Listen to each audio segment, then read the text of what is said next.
Yeah, I said that would be great to have one of these in VA hospitals.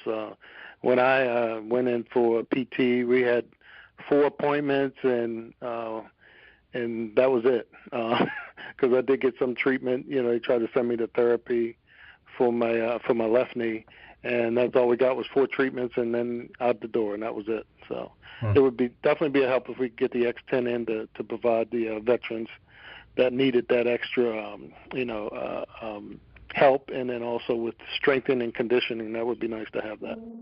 Welcome to The Bee's Knees, a podcast full of articles, interviews, clinical studies, and advice about knee surgery, physical therapy, and life after knee surgery. Hi, this is PJ. Welcome to The Bee's Knees podcast. I've got a good interview for you today. Ed Bard, who is a veteran, served our country and ended up using the X10, our knee machine, for a couple knees. He's got 2, and he used it for both. One of them to solve a tough recovery 3 years ago, and just most recently in the spring of 2019 to recover really amazingly quickly after his second total knee replacement. Ed will tell you how he prepared for that, knowing what he was up against, and how quickly he recovered, using the machine and what it was like. I'm very excited to share my interview with Ed Bard. Here we go. Ed, how are you today? I'm doing well. Awesome. And where are you right now? Baltimore, Maryland. Awesome. And I'm in New York City, so we're not that far away. And you are a veteran in a bunch of ways.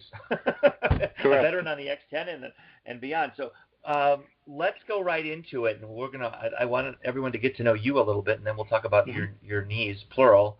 Tell me about you, just your own background. Yeah. I'm currently, how old am I? 56 years old. My career, I was in the military for 30 years, and Maryland Air National Guard is a part-time military person, and also is my full-time job as a federal technician for 25 years. What does a federal technician do?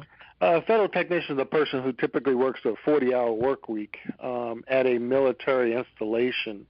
And it typically, they parallel the same job that they would do on the weekend. For the National Guard is typical duty is 1 weekend a month, 2 weeks a year. That person during the week would actually provides continuity for the staff that comes in on the weekend. They typically are the supervisor, but not necessarily. But they would plan training, get supplies ready, so that when the person comes in for their training during their 2 days, that they would have a productive weekend to be able to train and serve in their military capacities. Wow. So you still work, but are you considered a veteran, or are you just in the military? Yes, I am a veteran. Okay. The definition of a veteran has changed really? In the 30 years I've been in the military. National Guard members were not considered veterans until they retired.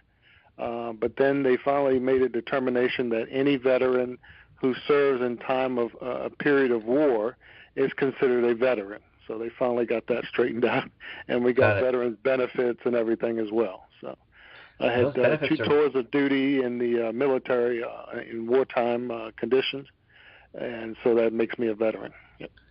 Wow. Did that require you going to the war zones at all? Correct. Or no? Absolutely. Yeah. Being in the military, you what they're called deployed to your wartime destination. I went to Bosnia. I think it was 92. My memory's not great on that one. But and then, of course, I went to, I shouldn't say of course, but I went to Iraq in 2007 as well. Wow. Well, I'll just do it right now, and thank you for doing that on behalf of everyone listening, because I think we're all very grateful for what you've done and what you do for all of us who don't go to those hot spots and have to deal with what you had to deal with. So thank you for that. That was my pleasure to serve. Wow. We are, as a company, working, as I might have mentioned to you before, on working with the Veterans Administration closely with our program, our X10 machine. Yes. And there's wonderful progress on that front lately. And I have high hopes that we're going to be really, really closely working with many veterans as time goes by. I think that's something that's going to come into our future pretty soon.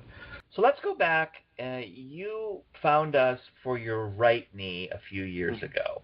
And let's just talk about how you came across us, or rather why, and what that engagement with our company was like, and sort of what happened there.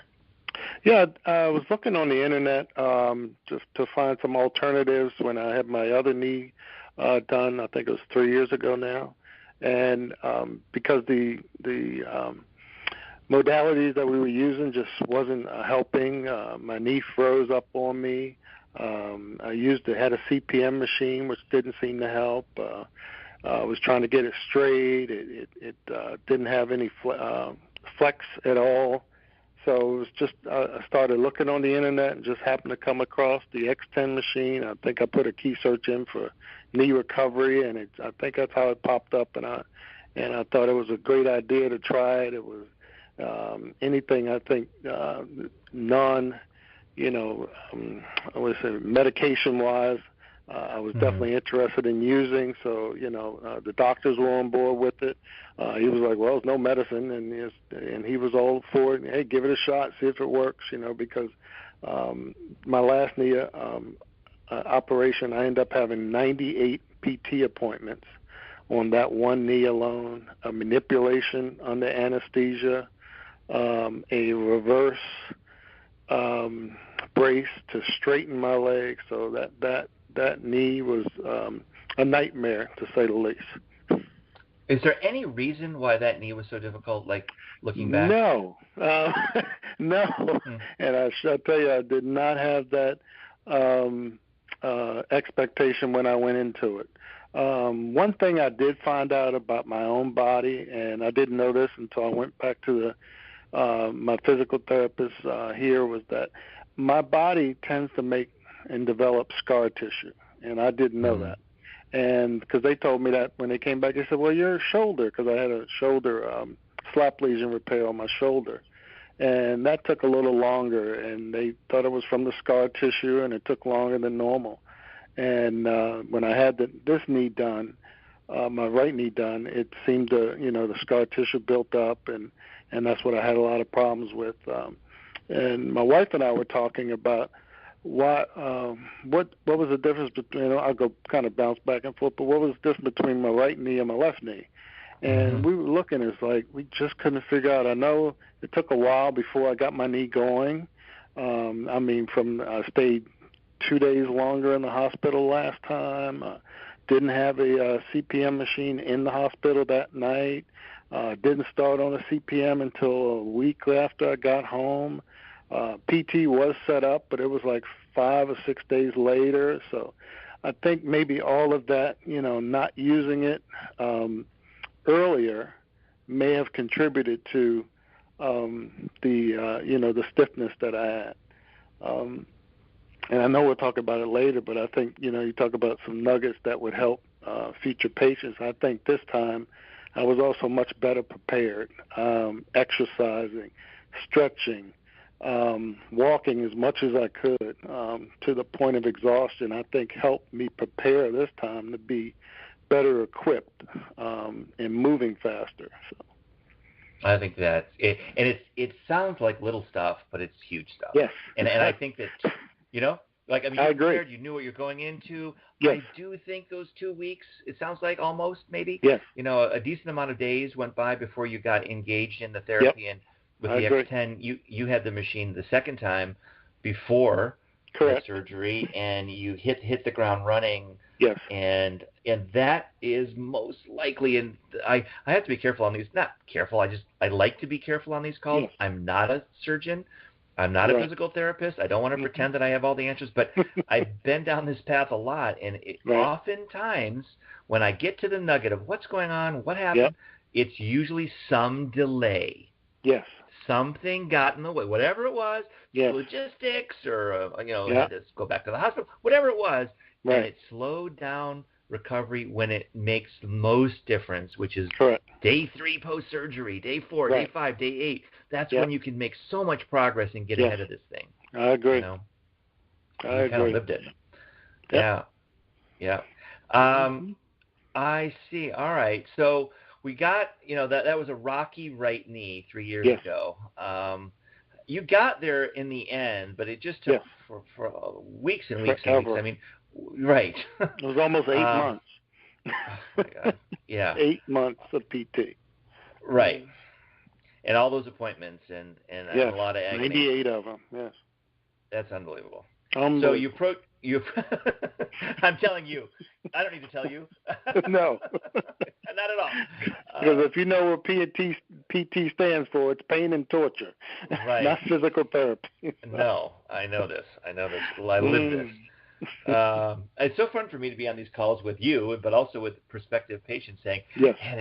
And I say it's not going to hurt. You're going to be tight, but yes. but I don't say that to be a nice guy. I say that because that's how this thing works. But correct. But it is the opposite of what usually people go through. Yeah. All right. So great. So we got through 3 years ago the right knee. We kind of jumped in as an intervention in that case, and then the left knee just within the month, right? I mean, it wasn't that long ago. 3 weeks. 3 weeks ago.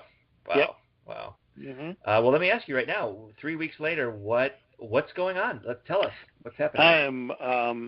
I just had PT this morning at 8:30, and my PT therapist cannot believe how far I have come.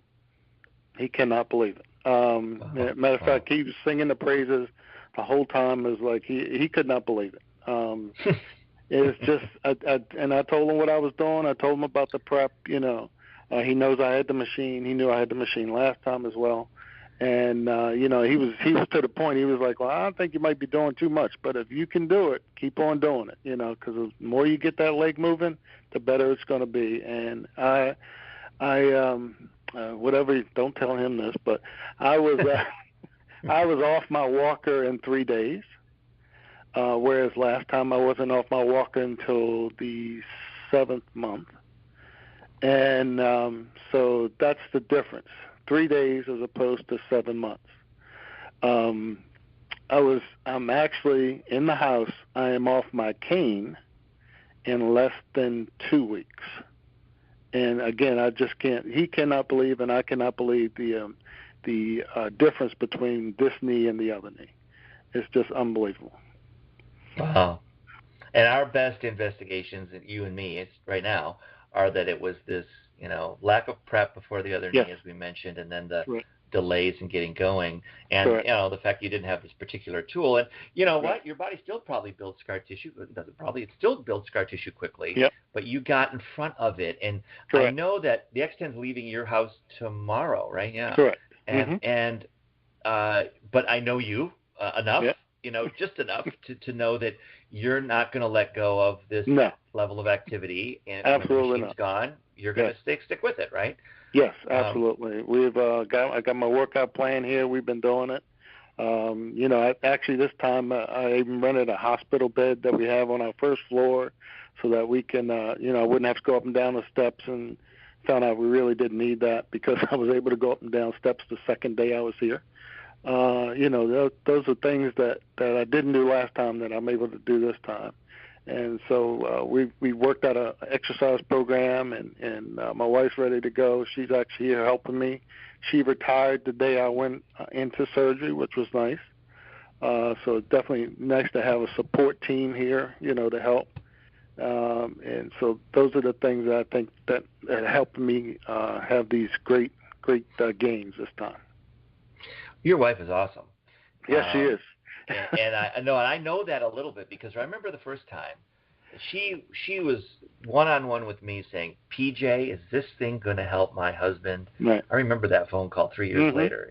She was look, you're like, all right, let's go, like you are, right? You're like, I'll take it. I'll tackle it.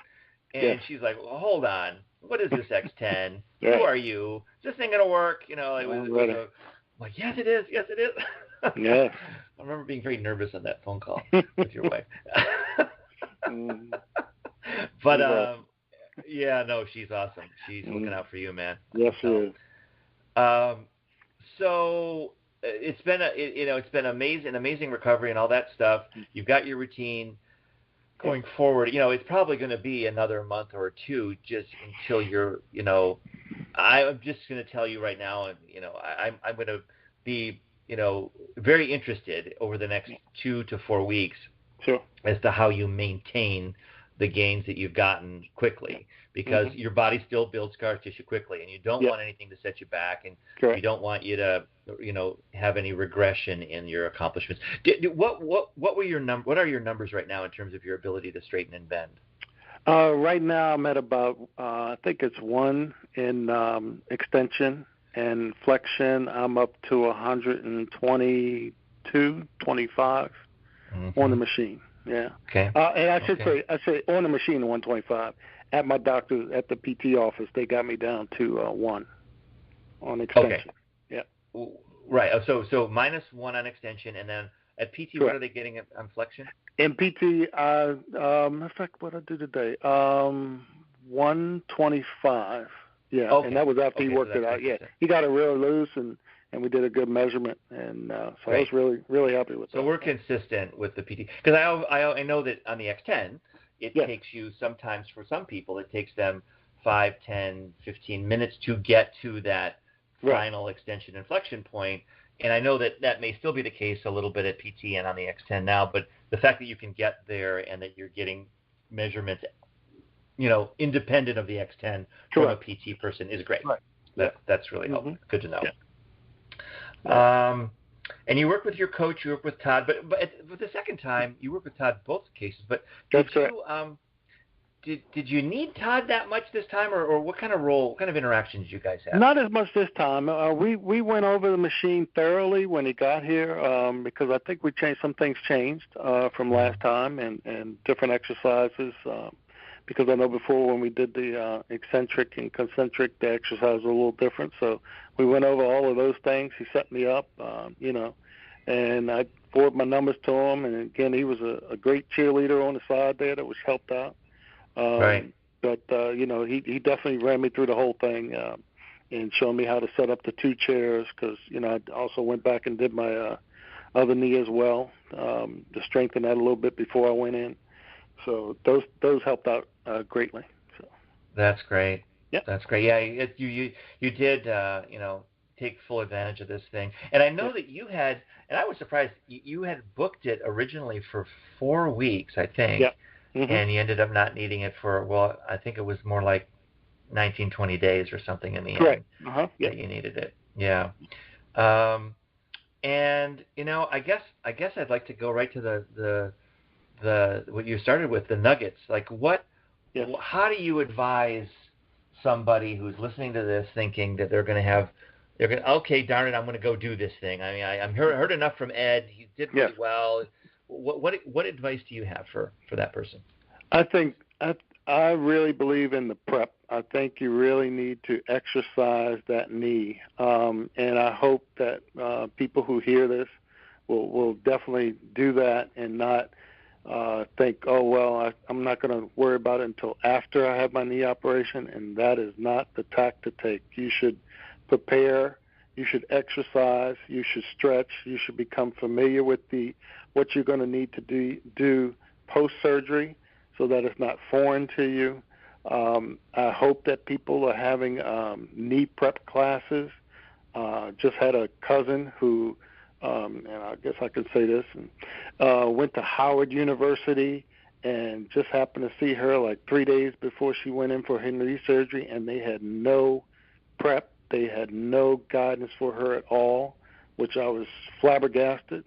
And we were just like, I had to literally cut and paste things out of my healthy knee book to send to them, because she knew nothing about ankle pumps, foot pumps, leg raises, all of those things that you need to do before you go to have surgery. I think the prep is 100% is what got me on this road to recovery. Wow. And then, we call it in a kind of a clever fashion. I don't know if it's a real term or not, but we call it pre-hab. Yes. And just to coin a phrase and all that. And we write about it a lot. We talk about it a lot. There are lots of ways to do prehab. It's important. I think everybody agrees with you, but a lot of people just hear it, but they don't do it. They don't do it. And they don't do it. Yes, I'm so glad I did it, and that helps a lot. I don't know if all places do this, but I tell you, the hospital I was in this time came in with the CPM machine, and we got on that right away that night, which was nice. Again, and while you still have that nerve block in, it's nice to get that knee moving. You're not afraid. You can get your knee moving because you're going to need to have that thing moving. When it stops moving and that knee block starts to wear off, you're gonna be glad that you have that motion. You're going to be glad that your knee can move and that you won't injure the repair that was done to you. I think that might have been some of my problem last time too. I'm thinking, I don't want to rip anything. Well, you really can't rip anything, but if nobody tells you that, you don't know. And so I think you need to, definitely the prehab is very, very important, and you can't do that too early. I got my date back in January, and I worked every day. And I'm not saying I did it sometime. I did it every day. I worked to get my knee in shape every day, up until the day of my surgery. It's interesting you say about the CPM because we don't believe in the CPM for traditional recovery, blah, blah, blah, blah, blah, and I've repeated that statement. But the instance that you described, which is let's get this knee moving right in the hospital. Correct. I see that one. I believe in that. And I support the use of that device for that 24-hour period, just to get things moving. Yeah. And that's obviously something that you did. The other thing, and I think I don't want to put words in your mouth, but the other thing that we talked about, right, was you did prehab, but it was getting to your PT really quickly after surgery too. Correct. I had it set up before. I went on. My surgery was on Friday, and I was in the PT office on Tuesday. I left the hospital on Saturday. Yep. When did you start on the X10? How soon after the surgery? The day I got home. Okay. The day I got home. I literally came home and got right on the X10. I did not stop. I went straight to the X10. It's on my first floor. The second I came in, I walked through the door and I walked straight to the X10 machine. I'm not kidding you. That's why I wanted it here, and I got right on it. That second I got home, that was my job. I had no other job, and that was the only job I had, was to get home and get on the X10 machine. Yeah. Awesome. I'll never forget that. Yeah. Wow. I knew it was important, and got to get that leg moving, and I kept it moving. So, You have. Anything else that you have? To pass on? No, I just think that's probably the biggest thing, is that you need to be prepared. You need to be ready to go for it. And I know, people. I'm probably one of your younger patients. But I try to tell everybody that I know, and I know some are older, and they probably not used to working out or quote unquote working out. But you definitely got to get those knees moving. You got to get ready to have knee surgery, and I think that's what helped me, was being ready to go this time. And I just can't stress that enough. The prehab, getting ready for surgery. Yep. It's really great. Yep. Well, Ed, thank you for this this chat. We got right to the meat of the matter, and I know that it's going to help a lot of people going forward. So, thanks for doing the interview with me. I really appreciate it. My pleasure. Glad we could help. To learn more, visit x10therapy.com, 1-855-910-5633. Just a reminder, it's a huge help if you subscribe to, rate, and review our podcast. It helps people find us. X10, back to full strength.